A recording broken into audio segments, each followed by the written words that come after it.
நம்ம பதிற்றுப்பத்து பார்க்குறோம். இந்த பதிற்றுப்பத்து ஒரு புறநூல். 10 சேர மன்னர்கள் 10 புலவர்கள் விதம் 10 சேர மன்னர்களை பாடியிருக்காங்க.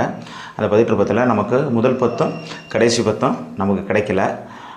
முதல் பத்து யாருக்குன்னா உதயஞ்சேரல் இரும்புரை அவர்களுக்கும், கடைசி பத்து யானைக்கட் மாஞ்சேரல் இரும்புரை அவர்களுக்கு மட்டும். ஆனால் 10 நமக்கு கிடைக்கல. மொத்தம் இப்போ பதிற்றுப்பத்தில் 80 பாடல்கள் இருக்குது.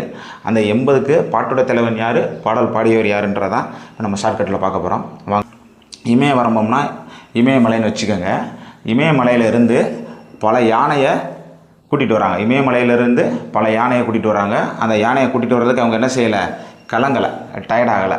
கலங்காமல் அந்த யானையை கூட்டிகிட்டு வந்து எங்கே ஏற்றுறாங்க, கடலில் ஏற்றி அனுப்பிச்சிடுறாங்க. அனுப்பிச்சிட்டு அந்த யானைக்கு பதிலாக என்ன வாங்குறாங்கன்னா ஆடு வாங்குறாங்க. ஆனால் என்னது, செல்வம். அப்போ ஆடு வந்தால் என்ன வந்துடுது, நம்மகிட்ட செல்வம் வந்துடுது.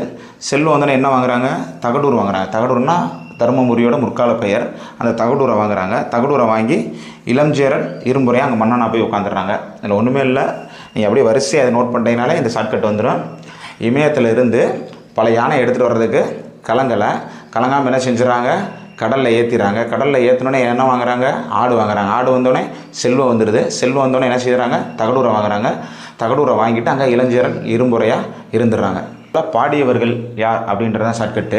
2ஆம் பத்துக்கு பார்த்தீங்கன்னா குமுட்டுகர் கண்ணனார், பாலை கௌதமனார், காப்பியேற்று காப்பியனார், பரணர், காக்கைப்படையினியார், கபிலர், அரசியல்கிழார், பெருங்குன்றகிழார்.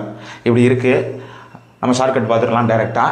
ஃபஸ்ட்டு அவருக்கு என்ன வருது, கொமட்டிட்டு வருது. அவர் என்ன செய்கிறாரு, பால் வாங்குறாரு. பால் வாங்கிட்டு என்ன செய்கிறாரு, காப்பி போடுறாரு. காப்பி போட்டு என்ன செய்கிறாரு, பருகிறாரு. பரணருக்கு பருகிறாரு. அவர் பருகிக்கிட்டு இருக்கையில் அவரை நோக்கி என்ன வருது, ஒரு காக்கா வருது. அந்த காக்கா விரட்டுறதுக்கு அவர் கம்பு எடுக்கிறார். கம்புனா கபிலர்.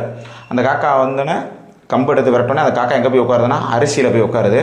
திருப்பி விரட்டி விடுறாரு. அந்த காக்கா எங்கே போயிடுச்சு, ஒரு பெருங்குன்றை நோக்கி போயிடுச்சு. இந்த ஷார்ட்கட் பார்த்தீங்கன்னா அவருக்கு கொமட்டிட்டு வருது, பால் வாங்குறாரு, காப்பி போடுறாரு, பருகிறாரு.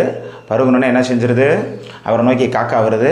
காக்கா வந்தோடனே என்ன எடுக்கிறாரு, கம்பு எடுக்கிறாரு. கம்புக்கு பதிலாக கபிலர். உடனே அந்த காக்கா எங்கே போய் உட்காருது, அரிசியில் போய் உட்காருது. திருப்பி விரட்டி விடுறாரு. அது எங்கே போயிடுது, பெருங்குன்றுக்கு போயிடுது.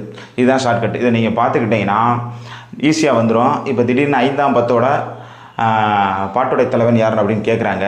நீங்கள் டைரெக்டாக எப்படி எழுதிடலாம், இமயத்திலிருந்து பல யானை எடுத்துகிட்டு வந்த கலங்கலை, அப்புறம் என்ன செஞ்சிடறோம், கப்பலில் ஏற்றுறோம். அப்படி கடலில் கொண்டு போய் ஏற்றுறோம்னு சொல்லி இப்போ கடல்னு நீங்கள் எழுதிட்டாலே போதும். 5ஆம் பத்துக்கான கடற்பெரும். ஏற்கனவே ப்ரீவியஸ் இயரில் அந்த 5ஆம் பத்துக்கான கடற்பெரும் கொட்டிய செங்குட்டு ஒன்று கொஸ்டினே வந்திருக்கு.